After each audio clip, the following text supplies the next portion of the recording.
Today we're going to explain a trade deficit using a simple story. Two places connected by one road. On the left is Land of Wood. On the right is Land of Toys. Now imagine Land of Wood really likes toys. So Land of Wood buys 100 toys from Land of Toys.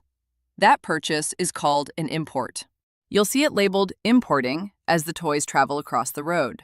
To pay for those toys, Land of Wood sends money across the road to Land of Toys. Lots of toys come in and lots of money goes out. So far, nothing is automatically bad. Land of Wood is getting real stuff it wants. But now look at the other direction. What does Land of Toys buy from Land of Wood? Let's say only one piece of wood. That purchase is an export from Land of Wood. You'll see it labeled exporting as that single piece of wood goes the other way. And because that export is tiny, only a little bit of money flows back to Land of Wood. So when we compare the two sides, imports are 100 toys coming in. Exports are one piece of wood going out. The gap, when a place imports more than it exports, is called a trade deficit. In real life, we measure trade in money, dollars, not just counting items. So 100 toys is shorthand for, we bought a lot more value than we sold. A trade deficit can happen when households and businesses have strong demand, so they buy lots of foreign goods. It can also happen if a country's currency is strong.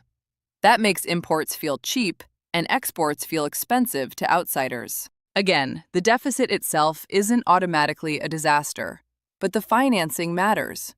The difference gets funded by borrowing, selling assets, or attracting investment. If that money funds productive investment, it can be sustainable. If it just piles up debt, it can be riskier. One last detail. A trade deficit is a flow measured over a period, like a month or a year, not a single bill. And the opposite is a trade surplus, exporting more than importing. A quick everyday analogy. Imagine you buy 5 pizzas every week from the same shop. You pay them, you get pizza. But the owner never buys anything from your business. So the key idea to remember is the direction of the road. Goods flowing in are imports, and goods flowing out are exports. When importing is bigger than exporting, the gap is the trade deficit. That's the one-way road. That one-way imbalance is the core idea of a trade deficit. More buying from others than others are buying from you.